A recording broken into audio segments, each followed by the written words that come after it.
are the MythSmashers. Clark Quinn, the learning legend. Chad Udell, the mobile ninja. They don't just tell the myths, they smash them to pieces. So there we go. I think that sets the stage nicely, right? All right. All right. So we have a framework we're going to follow. Yeah. Going to talk about the claim. What is the myth? What is the claim that we are investigating? Going to talk about the appeal. Why is this so popular? Going to look at the research methods that can help us look at that and determine the validity of it. Talk about the research results that actually answer the question. Talk about any potential harm from ways that might be misinterpreted, and recommendations for how you should proceed with this going forward. You guys with us for that? Yep. Yes. All right. Science. Was there a question? Oh, he's just waving to somebody. He's over there. No worries. All right. All right. Clark, can I take this off? Yeah. Okay, these are just ridiculous. Sorry. All right. What's the first myth, Chad? Oh, yeah. Well, first myth. We are talking about the fact that there are learning styles, right? Let's go back and do that again. Do that again. Sorry, I had my goggles. I couldn't read this silly stuff. We should adapt to learners. All right. How many feel that we need to adapt to learners in our offerings? Okay. All right. So, why is this a good thing? What do we like about adapting to learners? Right? This makes us feel comfortable. If the learners differ, we should definitely do what we can to accommodate all these individual learners' needs. Correct? Right? Makes us feel comfortable. Makes us feel at ease that we're serving the individual's needs in an adequate, in a fair, and an even manner. Right? Anything? Well, absolutely. I mean, if individuals differ, we should be delivering our learning differently to accommodate them, so we're not being discriminatory, right? Sorry? Yes. Are you talking about learning styles, or are you talking about different gaps in knowledge, or in what ways are we We're specifically learner styles, who they are and how they learn. Yeah. Yeah. Yeah, that word was missing off probably my fault. Usually is. So, I mean, there is an intuitive appeal that this makes sense. If we know who learners are, we should adapt to them and make it the most efficient process possible, right? So how do we research this? How do we figure out if this is true or not? Well, how many of you have read a study on learning styles that proved that they existed at one point or another? Mm-hmm. Well, and going further, that you can and should adapt to them. Well, interestingly, the American Psychological Society has a special arm that does science in the public interest. And they commissioned Hal Pashler, and he put together a team to investigate just this question.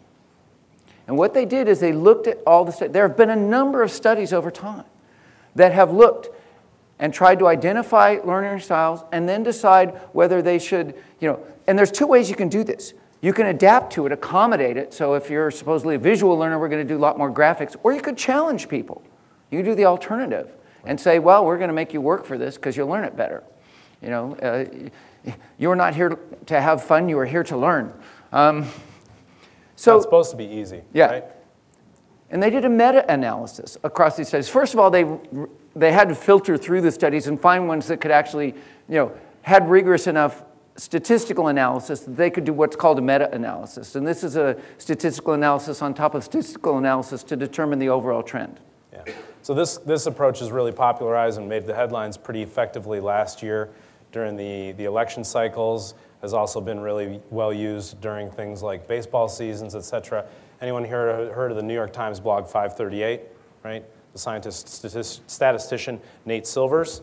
So he doesn't just do a poll. He does a poll of polls and then uses that meta-analysis in order to determine effectiveness or accuracy. And his accuracy is alarmingly high. I mean, the results have been well publicized over a number of election cycles as well as baseball seasons. That's where he got his start. He was a baseball stat nut. But this approach where you're not just doing one individual study, but actually leveraging the effects of all of the data that's out there. And there is a considerable amount of data, obviously, in the learning world that we should be taking advantage of it. So this approach to meta-research is certainly, I think, worth looking into. And indeed, and they found 56 studies that they could condense, so it wasn't just a few. 56 is a pretty good pool. And I happen to know Hal Passer was one of my professors. He actually let me give my first lecture, was in his class. And he's a very good scientist, University of California, San Diego. So what did we find?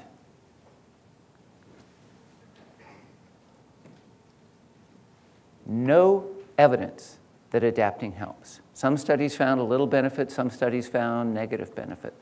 Absolutely no evidence that adapting to the learner provides any benefit in the outcomes. Whoa. What does that mean? A lot of things we hold near and dear Right. kind of get changed, right? What is the harm? The harm could actually be a confusing learning experience. People could be given stuff that is presented differently than what somebody else has. And you don't have the ability to compare notes as well if you're having different experiences. Yeah. Some materials may be better produced than others. Some may have had better auditing or better validation of the content that's in them. And if not all of the learners have access to all of the materials, if they aren't given basically fair and balanced approach to the learning materials that have been provided, then some people are missing out. Yeah. Right? Well, we know that there doesn't seem to be any benefit at this point. Doesn't mean that in the future we won't find it. But the methods they have right now, and we're going to go a bit further on this as well, but right now, there's just no benefit and there's potential harm for characterizing learners in particular ways and trying to present them with experiences that may not be best. So what do you do?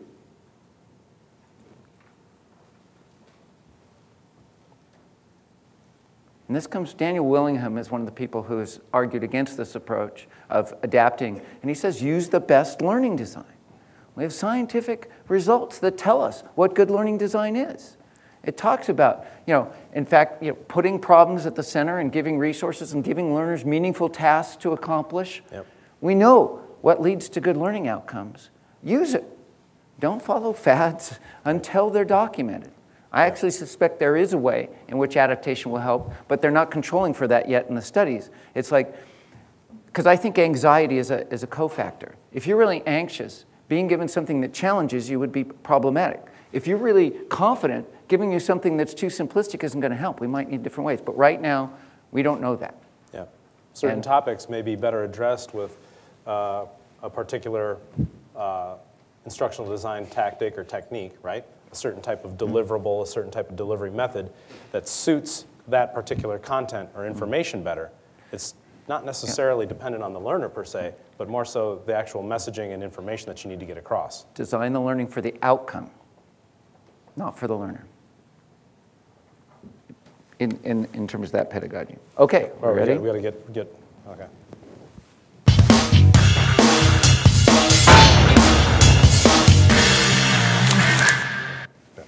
All right. So got to be practice safe science here, folks. And add on then to those learners, the concept of learning styles is the adaptation to those learners, right? That we should adapt, therefore, right? That's what this was about. They should adapt. Yep. The next myth. Smashed. Well, at least we can measure individual differences in learning. Maybe we shouldn't adapt it, but we do know how learners differ individually. That's the myth we're looking at, right? People differ as learners. So what's so appealing to this, right, is that we do know that learners differ. I know that Clark differs from me, right? Clark may like to say, for example, bury his nose in a book on the weekends and cozy up with a nice cup of espresso or something like that. I perhaps may want to say, for example, casually read or consume some content while I'm watching a football game or something completely different. We're different individuals. We are all different individuals across every slice of the way that we live, right? We are our own people. Even if we're studying the same thing, we're liable to take different approaches, look at things in different orders. So we can, but this is the nuance here is, can we systematically, reliably identify learners? But the appeal is obvious. We do know learners differ. Yep, absolutely. So how do we find out if this is actually a myth or if it's the truth, Clark? Well, there are lots of instruments out there claiming to tell the differences between individuals, right? What learning styles, methods have you heard to identify different learners? VAK, visual, auditory, kinesthetic. Others? Generally, how about other characterizing individuals in different ways. Psychometric tests that you may have taken, anybody? Myers-Briggs, that's a popular one. Pardon? Spell analysis? Okay. Okay. DISC? DISC. Right. Okay. And Kolb has learning styles, differences. Herman, brain differences. Lots of ways people have tried to characterize learners. How many of you have taken 3 or 4 or maybe even as more of those, right? And do we find really that they are truly consistent? Your DISC profile may look completely different than your MBTI, right? Right. Very, very different. There may be some commonalities, but there are certainly going to be outlying things. And depending on where the wind blows or what the weather's like or how I'm feeling, and I take the Myers-Briggs test one day, and then I answer it again 3 months or 6 months later or even a week later, is it going to measure exactly the same? Well, that's what their claim is, right? The claim of all these instruments, particularly the proprietary ones that are marketed out there and you pay to have it assessed and are used in workshops, the claim is that they're reliable instruments, aren't they? Right? Or they wouldn't, I can't think of anybody who'd really deliberately try and flim-flam anybody with any reason. So the question is, how do we research this? Well, we have to go, there's a field called psychometrics that analyzes the statistical rigor with which you make these discriminations. Several things you need to do this well. You need to make sure that if people are tested, they reliably test on that. And if there's a second dimension, so MBTI has, I, you're either I or E, right? And then there's another dimension, you're N or F, or no, T or F, I think, isn't it? True or false? You're either true or you're false. They can't correlate. If they're truly good separate indicators, what happens in one is totally independent of what happens on the other. And all these have to be separate. And there are statistical ways to determine this, to examine the quality of the questions, that they actually are asking the question that the instrument is designed to measure, and that they reliably discriminate between these. So this is psychometrics. Psycho, the brain, people, psyche, and metrics, measuring. And what they did, now this was another elite team. This was put together in the UK, and I'm having a senior moment. The first name of the first author starts with C. I don't know these people personally, but it was an independent study commissioned and pulled together an elite team to do this analysis. And they looked at a broad variety of these instruments, and they picked representative samples. So this one is like several of these, and this one's like several of these, and this one's like several of these. And the ones that they thought were relatively high quality of these. So the research is, I think it's linked in the handout, isn't it? Yeah, the handout has the references for each of these, so the reference for this one is available, you can go read it yourself. Yeah. And same for the last one, and same for going forward. So that's what they did. And the question is, what did they find?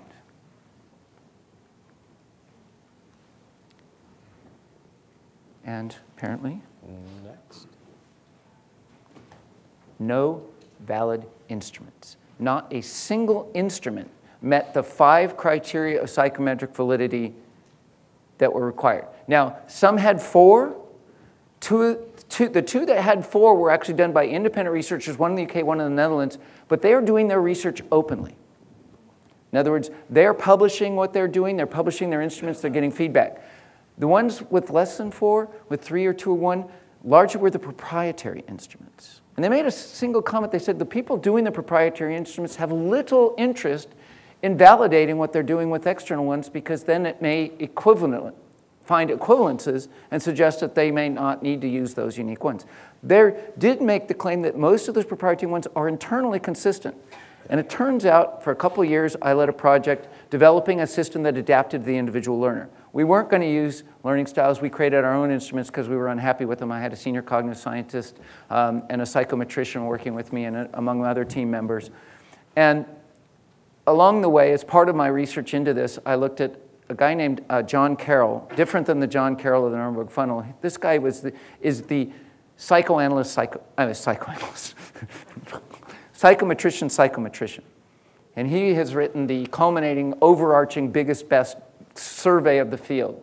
And he made clear what's the difference between internal validity and external validity. It may indeed internally have those dimensions, but it doesn't externally validate with other research. And these proprietary studies don't do that external validation.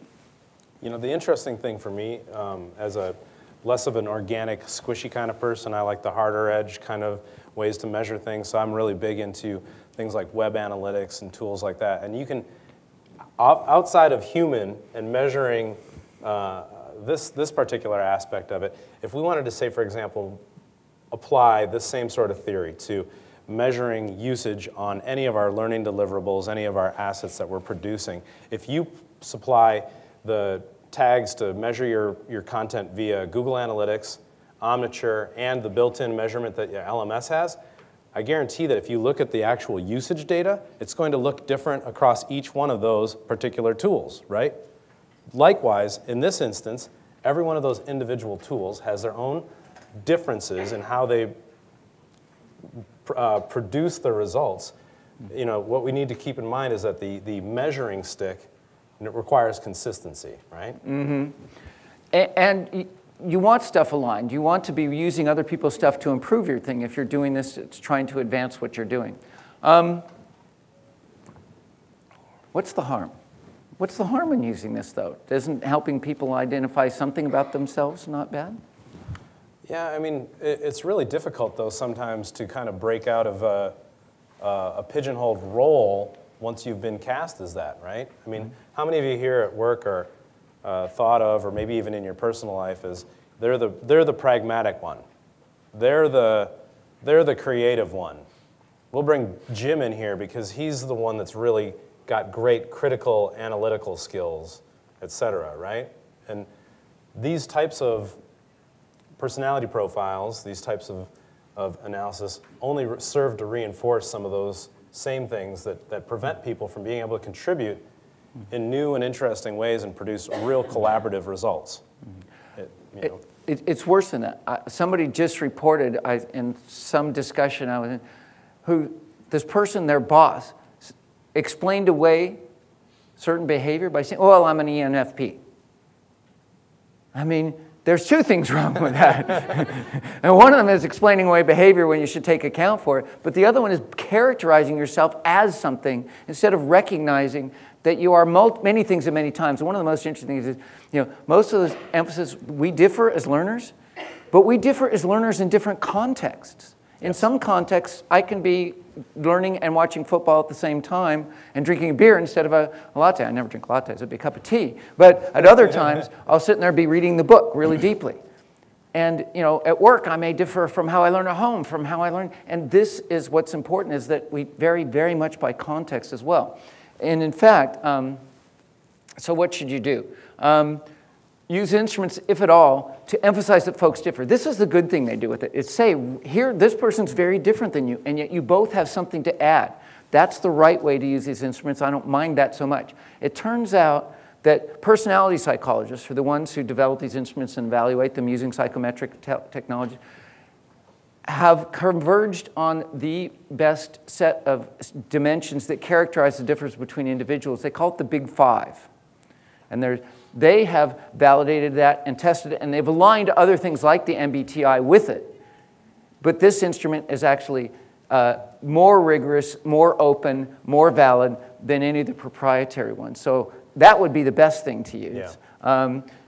But I don't have a problem with people using, exploring, as long as they carefully caveat that in this situation you tested as this, and he tested as that, your liable differ. And really, there is a really strong point to say, we need and value diversity in the organization. Outputs from groups the output is better the more diverse the group, if you manage the process right. But what about organizations that may actually use some of these profiling tools to change the way that they're hiring or promoting individuals from the organization?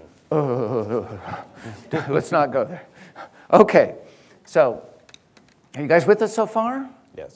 We should stop. Any questions, comments, and/or announcements? We should have plenty of time at the end too. So yeah, we're going to shift gears just a tiny bit. So, you guys with us so far?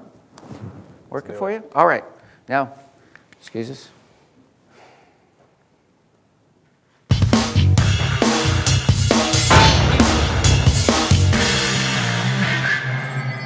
Myth number 2 smashed. Feels so good. Absolutely. All right. So where are we going now? Well, let's take a look here. This is one of my favorites. Younger folks are natively good at digital. So I'm not quite young anymore. I'm kind of like middle young guy. Maybe I'm actually early old guy. I don't even know. But I must be better at computers than Clark, right?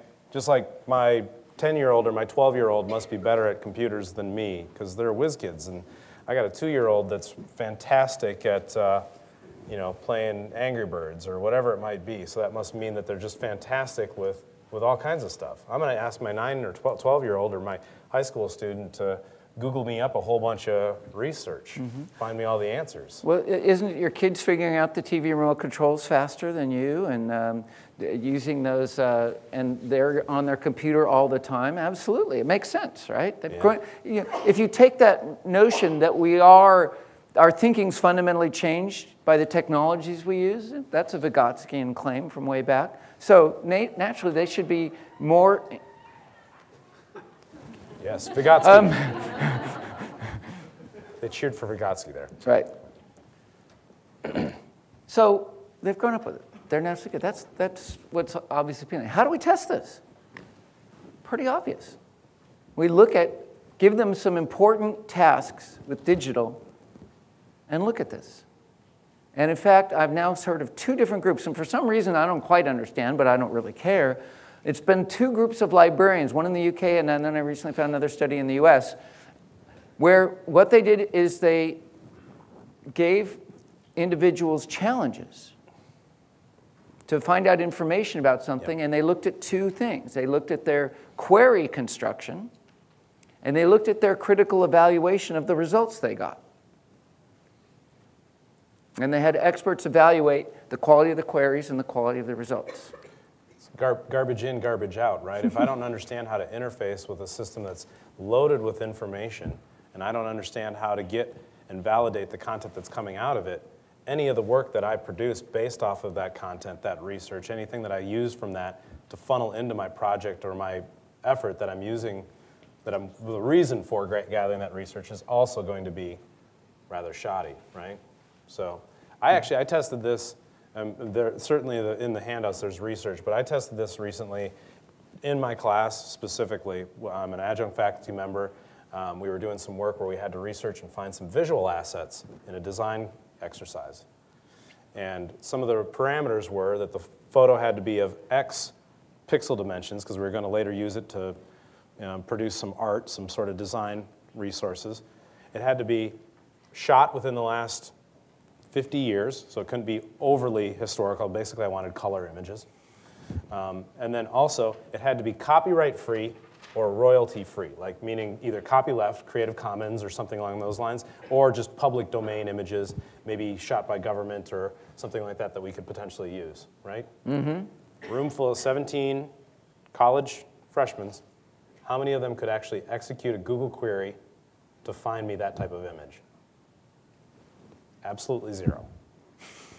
absolutely zero, could do that in one single query. And I guarantee in here, with a little bit of forethought, and maybe just a small amount of exploration inside of your favorite search engine of choice, could do that exact same thing, because those types of tools exist directly in the search engine themselves. And that's just in one search engine. Not even talking about a large research tool like LexisNexis or anything else like that. Yes? I just went back to find this article. It came out in July this year called "Kids Can't Use Computers, and This Is Why It Should Worry You." Yeah. And it was written by a university kind of tech professional, computing systems he teaches, and also does like IT control for the university. And it's just a series of little experiences that he's had with the students who say things like, "The internet's broken," or "I lost this thing." You know, they have no concept of how how the web works, how their machines work, hardware versus software. I mean, they just don't have any concept of it, except how to use the superficial devices that they're given. They know how to use their phone and the apps within them. They have no idea what powers or drives them, or how the content is managed. So this idea that kids can seamlessly move between devices is correct in many cases, but they don't have any depth to that knowledge in a lot of times. And that's an important distinction. They're comfortable with the technology, which isn't necessarily true with everybody. But I think a more important criteria is not if they're comfortable with it, but can they use it effectively? Yep. Yep. So just because they can play a game or because they can update a Facebook status doesn't necessarily mean that they can use it to get real things accomplished. Right. And I think that to Chuck's point, when you said, are they better at technology or computers than we are, or because they're younger? Yes, they can get on Instagram, they can get on Facebook, they can navigate an iPod better, they can navigate their smartphone better. But to the lady's point, when you ask them about a computer, they may not know what the antivirus is or what it does, or if an error message comes up, how do they fix that? Where's the start menu? Where's the control panel? Yeah. So, Yeah, absolutely. I guess the other thing I always wonder about when I'm supervising the younger generation, I'm like, can you do this, can you do it faster, is how many errors am I going to have to correct if I ask them? Is it like, I can set up a doodle and I ask that of my program assistant, and then I find that she could set it up if she had stopped to pause to listen to the directions for a minute that I was asking. So the quality, is the quality going down? Yeah. I'm a lecturer in Australia in the law faculty, and I'm constantly saying to the faculty, just when I started law school, because I could read didn't mean I could research, but they're making assumptions. They can use computers, therefore they must be able to do this stuff. So they're missing the teaching element. Yeah, there's no ethnographic studies or anything like that, right? School and university that they can use this stuff. So a lot of this is a belief. It's got a lot of appeal. It just turns out to not be useful if you really need to get things done. So what's the result? Indeed, what you're expecting is youth didn't create any better searches than anybody else, nor did they evaluate the results particularly well. They just weren't good at using the technology. They were capable of using the technology, but they didn't use it well. I'll tell you, my 16-year-old son still comes to me when he has a really gnarly tech problem. Although I have to admit, I was using computers around 1977, 78. So I'm almost a digital native in theory. But it's just crazy. Well, what's the harm? So this ultimately results in a lot of unnecessary ageism in the workplace, right? We don't want to provide anything that's of a high-tech, awesome, powerful new tool to our workforce because they're all, silverbacks or baby boomers or soon-to-be retirees, or they don't like technology because they're old and curmudgeonly or something along those lines, right? And I see this play out time and time again. Well, our workforce is old, so they don't get mobile. Our workforce is young, so they need something really cool and fast and awesome. And they need to have it, be able to be instant on and always searchable and findable and everything like that, right? So it just results, again, fracturing this pigeonholing of something very similar to the previous myth, right? It results in segmentation of the audience, breeds negative feelings within the audience and the culture inside of the organization, and it's ultimately acidic, right? It just produces this antagonistic us versus them Please. What was the population group for that study? Did you say it was just 2 groups of librarians? No, no, no. The librarians were the ones who conducted the study. They were conducting it with a population that they sampled representative of, young people. So I don't know if they I don't remember if they grabbed them, in the library and something, but they found a sample population that was representative of youth, probably various levels of education and stuff, and tested this. And they compared them to a population older? Well, no, I think they just evaluated the quality of their search phrases. So they weren't saying, they are better or worse than older people. They're just saying they aren't that good. They just aren't that totally competent. Despite what the myth says. And actually, so I found those 2 studies. There are several other studies, just as you were citing, that are popping up now that are broader. But the evidence is that there's not this total facility in the digital world that able to do, yes, they can use the technology and figure it out and muck about, and they're not afraid of it, but it doesn't mean that they really understand it and are capable of using it in any meaningful way different than the average population. All right. So what do you do if you don't want to do this? Obviously, I think we probably understand that we don't want to assume that anybody really has good, particularly good researching skills or computer usage skills of any sort, device usage skills, without some proper inspection or study of our actual audience, right? We can't just simply use a generalization without actually understanding how our audience is going to interact with the system, the technology, or the products that we're going to be rolling out. We have to actually develop for all of those ages and then sort out those use cases to match what our actual audience's needs are going to be, right? Right. You don't assume good interpersonal skills. You don't assume good sales skills. You test for it. You develop it. The same thing with tech skills.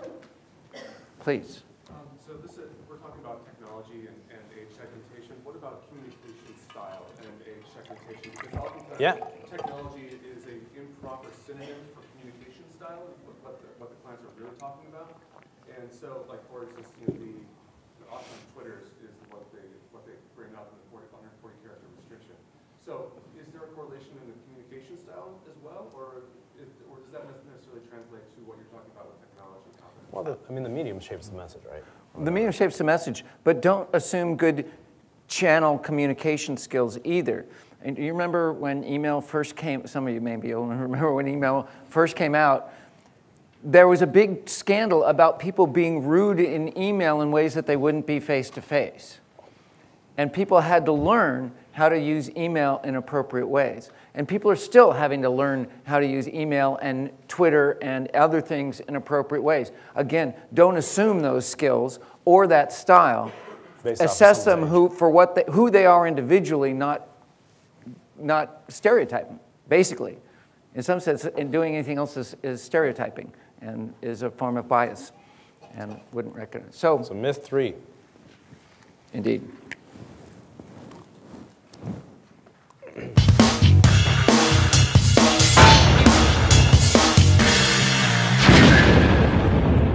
And another one bites the dust.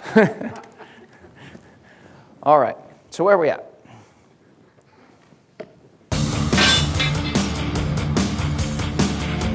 Myth number 4. Generations differ in meaningful ways. How many of you here are Gen Xers? Raise your hand. Gen Yers? Millennials? Yeah. Boomers? Boomers? All right, my people. My people. So, right? How many have you heard people saying, well, we have to deal with these different generations in the workplace and accommodate the new people? It's pretty common. So is there anything there? What's the appeal? Why do we hear this? Why would we think this makes sense? Well, young people act differently, right? Think about how you acted when you were in college or shortly thereafter. Is it specific to your particular generation, though? It It may actually just be the fact that there's certain areas of maturity and personality that continue to grow and evolve as people age. It doesn't necessarily feel like once I am an Xer, I'm going to listen to Nirvana for the rest of my life. And although actually you probably will. I kind of do. Yeah, I like Nirvana, I guess. Or wear the flannels and not show up to work on time, and not really want to have career aspirations or family aspirations. These were the same sorts of stereotypes or generalizations that were cast on Generation X, right? But, yeah, and the interesting thing is the appeal in some sense makes sense. There were these generations that shaped how we think. So growing up in the 60s meant you were exposed to a lot of flower power and anti-war and peace and love message versus you grew up in the sort of hedonistic 70s or the me 80s or the stressful 90s, whatever it is, that these generations, these ages, the Gen X versus Gen Y had different cultures in which they're evolving that have shaped them. Yeah. And that's the appeal. In some ways, it makes sense. These kids these days, they don't remember what it was like to walk barefoot up the hill to school both ways in the snow. Whatever it is. It's really easy to, again, segment and try and explain away issues that we may be potentially having in the workforce because of, again, putting people into a nice, easy-to-read box. Mm-hmm. So how do we assess this? Well, I'd heard of one when I first did a presentation about this stuff, and I've subsequently heard of a second one. So the first one was done by some New York-based research people firm, and the second one was done by a French professor. And in both cases, they took a survey of people in the entire age range of the workforce, so from millennials to baby boomers, and asked them about what mattered to them at work. Was it flexibility in job? Was it security? Was it salary? A number of the things that people care about in different ways at work, they asked the survey. That's what they did. They said, what do you value at work? And then they segregated the groups by their age, their demographics, and they looked to see if there were differences between the groups, what they wanted from work. That was the claim. You heard Chad say, that they value things. They don't care about a career or family. They don't care about, salary, and they care more about, communicating with people. So this is, that's the claim, and that's the evaluation method they used. And the question is, what do they find?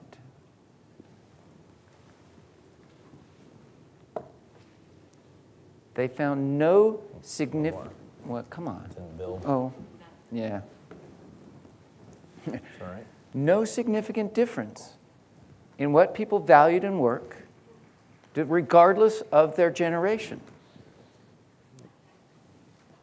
I mean, from a very consumer-facing point of view on this, the Dan Pink kind of autonomy, mastery, and purpose, right? And that goes really across any age groups. People want to feel empowered at work. They want to have the ability to create a scaffold or a framework that they can get really good at what they do, and they want to feel like they're aligned with the overall purpose of the organization. They want to feel like they belong, right? Absolutely. And they're not driven. They want enough money to live well, and then they want to be doing meaningful work.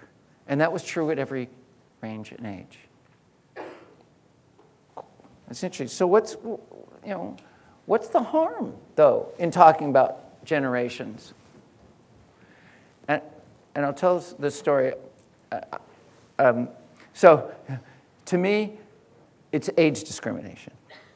Really, it's characterizing you by bias by what generation you're born. Now, I got in big trouble one time from somebody who's dealing with age discrimination in a very serious way, where somebody is not getting treated equal at work for salary or something, and she was quite adamant that this is not the same as real age discrimination. Okay. I'm willing to buy that, so I put the caveat on it. But it's still stereotyping, it's still bias, it's still not treating people as individuals. It's not fair.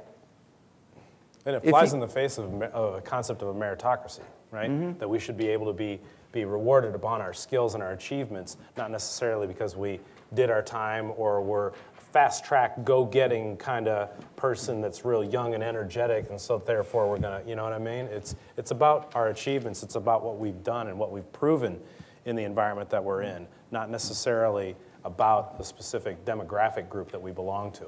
Mm-hmm. Seriously, deal with people as they are, not by their age. Find out who's dynamic. There are some people highly motivated by money, and you put them in the sales force, and it doesn't matter what age they are. See, there I'm doing bias, right? But you want to assess these people by what they care about and what they matter. And then you would deal with them that way, and you don't coach them and stuff. And this goes back to both to the design of learning and design of instruction in this way. You don't, they say, oh, well, kids, you're going to have to use games to have them learn because otherwise they're not going to. Right. Here's why that's wrong. Because good games, and if you heard Ian Bogost yesterday, he talked about the difference between deep game design versus cheap gamification. Deep game design, really immersive, contextualized practice, is the best learning regardless of your age. It's just that kids now have the experience with games, and we now have the ability to be able to apply that more to real learning, but it's what we should be doing. Social, these young, the Generation Y are so use social media, they always got to chat to one another. Social is a powerful learning force. You should be using it to get the most out of your company. It does augment formal learning for optimum execution, but it is really the key to continual innovation. It's the only key because innovation requires creative friction. And so don't be doing this because of age. Use the right culture, the right pedagogy, the right support, the right tools for the right reasons because they're the best, or don't use them. Fair enough? So, where are we at? Myth 4, what were the results here?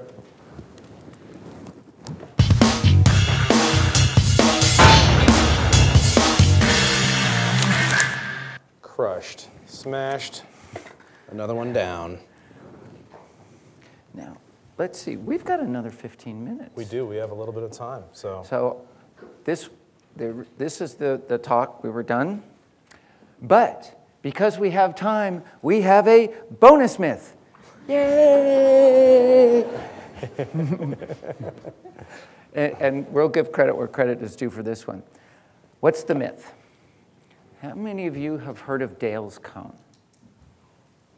Right? Let me make that concrete. Have you seen this, Chad? No, you gotta film. A bonus myth was news to me. So what do we got here? Well, there was this cone that says, you remember 10% of what you read and 20% of what you see and 30% of what you hear and 80% of what you do. Ah, yeah, I have heard this. Have you guys heard that? Oh, yeah. Yeah. And on the right is the sort of diagram with the numbers. And on the left was this image. Now, the person who started analyzing this, and we'll give him credit where credit is due, Will Thalheimer, who's along with Ruth Colvin Clark and Julie Dirksen and maybe myself, one of the real people looking at what the research says and what are the implications. And so he heard this one and he got curious about it and started investigating because that's what he did. And he found this image that is credited to Mickey Chi and Miriam Bassick and Peter Ryman and Robert Glazer. And people were touting it, using that image to justify this claim. And he got suspicious because you know what's wrong with this picture? It's the numbers. If it's real research, you never get perfectly round numbers. It just doesn't happen. Sounds good, though. And so he actually, I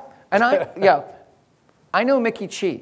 I actually met her when I was doing my postdoc at the University of Pittsburgh. Really nice lady. And what a fabulous researcher. She's done such brilliant stuff. So, but I didn't know he was doing this, and he contacted her and asked her. And she said, well, I'll tell you the rest of the story, but what's the appeal?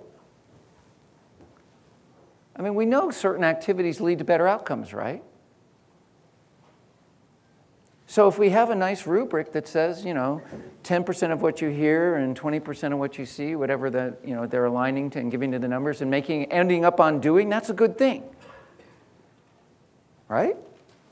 Makes you feel warm and safe at night when you go to bed, right? Head on the pillow and you're like, ah. And if it leads you to end up putting the emphasis on doing, that's a good thing. I agree. Yeah. So, but how do we do this? Well, Will Reed did this. And he went and looked, and he contacted Mikichi and said, is this from you? And she said, no, I've never seen it before. And it couldn't be me. You never get those perfect numbers. So he went back to find out where it was originally found. And he found an institute that's publishing, and he contacted them and said, what is the story with this? Oh, well, it came from there. Well, no, it didn't.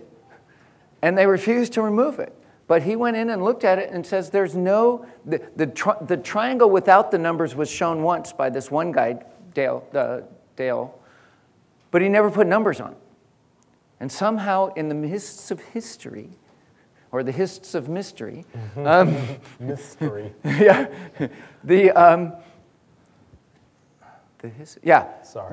numbers got added.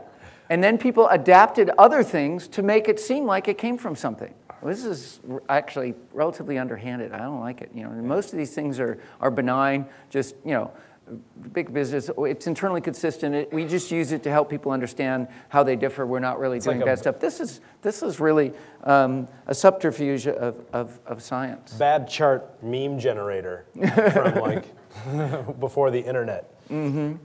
So add graphic, stamp numbers on it. Yeah. Must be right. Yeah. So what are the results? Cone had no numbers, and the numbers have no basis.